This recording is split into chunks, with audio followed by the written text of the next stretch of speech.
အားလုံးပဲမင်္ဂလာပါရှင်ဒီနေ့ကတော့ Motion IMD ရဲ့သူစိတ်သက်ကြတိုင်းဖတ်ဖို့ဆိုတဲ့စာအုပ်လေးတွေက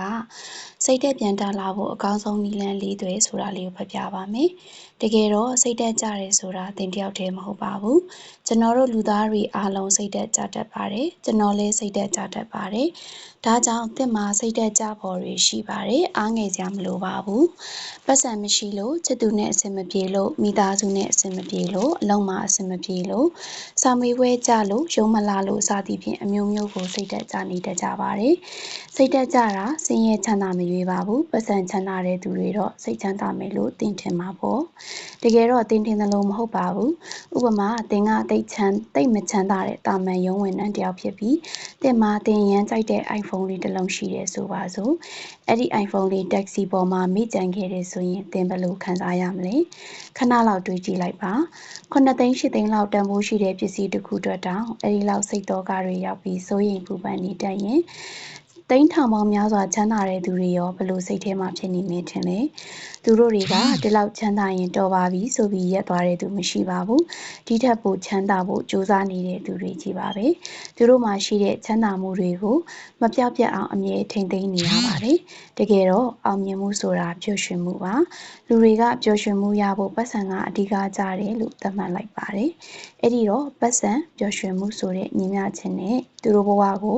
ပေါင်းခတ်လိုက်တယ်အဲ့ဒီပေါင်ထဲမှာနေထိုင်ကြတယ်ဒါပေမဲ့သူတို့ပျော်ရွှင်ခြင်းအစင်မှမရှိကြရဘူး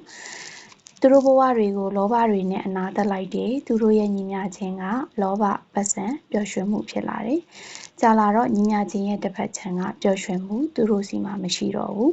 သူတို့စီမှာကျန်ခဲ့တာကလောဘပတ်စံဖြစ်သွားတယ်သူတို့ရဲ့ဘဝတွေကဘာနဲ့တူလဲဆိုတော့ကြောက်တုံးအကြီးကြီးတတုံးကိုအယမ်းမတ်တဲ့တောင်ကုန်းပေါ်ကိုတွန်းတင်နေရတယ်လို့ပဲသူတို့တက်တာမြင့်လာလေလေအဲ့ဒီကြောက်တုံးကြီးကိုနောက်ပြန်မကျအောင်အားပူစိုက်ရလေလေပါပဲတချို့ကလည်းအဲ့ဒီကြောက်တုံးကြီးတွန်းနေရင်အယမ်းလာတဲ့ကျယ်လေးတွေရဲ့ပတ်ဝန်းကျင်ကငှက်လေးတွေရဲ့တီးဆူတန်တွေကိုမခံစားလိုက်ကြဘူ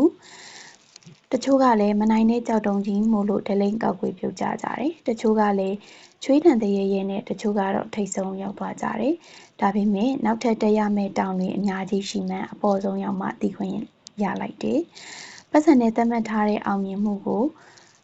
ုနောက်ကိုလာရင်ဘဝမှာအရေးကြီးဆုံးအရာအလုံးကိုဆုံးရှုံးလိုက်ရတယ်ပတ်စံကအရေးမကြီးဘူးလားဆိုရင်အရေးကြီးပါတယ်ဒါပေမဲ့ပျော်ရွှင်မှုကိုပေးစွမ်းနိုင်တဲ့တစ်ခုတည်းသောအကြောင်းရင်းတော့မဟုတ်ပါဘူးသူကအစိတ်ပိုင်းလေးတစ်ခုထက်မပိုပါဘူးသတ်မှတ်တဲ့သူပေါ်မှာတော့မူတည်တာပေါ့သင်ကပတ်စံဒီတာပျော်ရွှင်မှုကိုဆောင်ကျဉ်ပေးနိုင်တဲ့အရာလို့သတ်မှတ်ရင်တော့ပတ်စံတွေရှာပြီးပျော်အောင်စမ်းကြည့်နိုင်ပါတယ်ဒီလိုမှမဟုတ်ပဲပတ်စံကအရာရာမဟုတ်ဘူးလို့သင်ယူဆရဲဆိုရင်တော့အောက်ပါနီလန်းလေးမျိုးအတိုင်းစမ်းကြည့်စေချင်ပါတယ်ကျွန်တော်ကိုယ်တိုင်ပျော်ရွှင်စွာနေထိုင်ခဲ့တဲ့နီလန်းတွေလည်းဖြစ်ပါတယ်နံပါတ်1အတွေးတွေကိုပြောင်းလဲကြည့်လိုက်ပါစိတ်ကအရာရာပါပဲ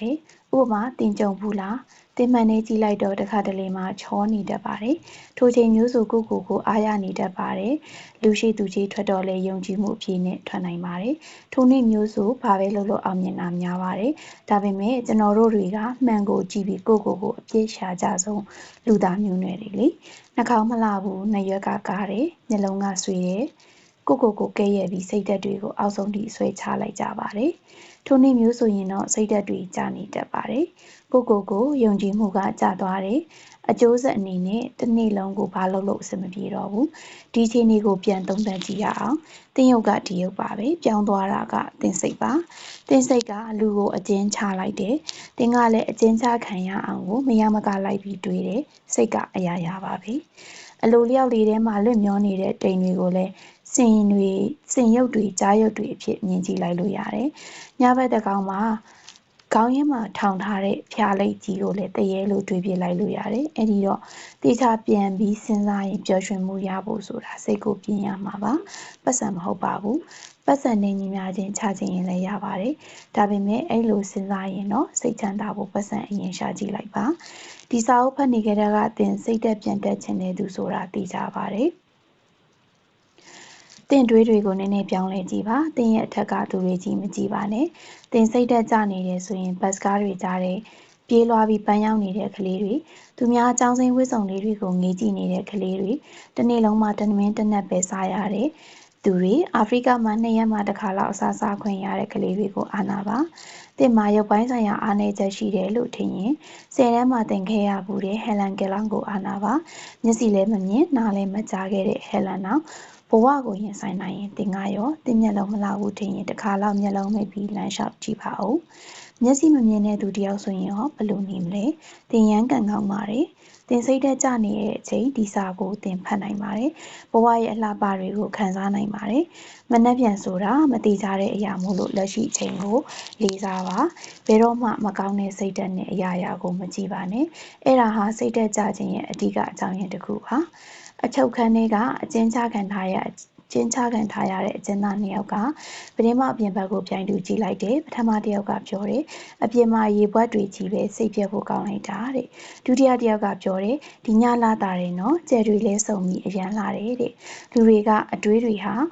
လူတွေရဲ့ပျော်ရွှင်မှုပါပဲ People choose what to see တဲ့သင်မပြောင်းလဲနိုင်တဲ့အရာတွေကိုအကောင်မြင်ကြည့်ပါသင်အရင်ကထက်ပိုပြီးစိတ်ချမ်းသာလာတာတွေ့ရလိမ့်မယ်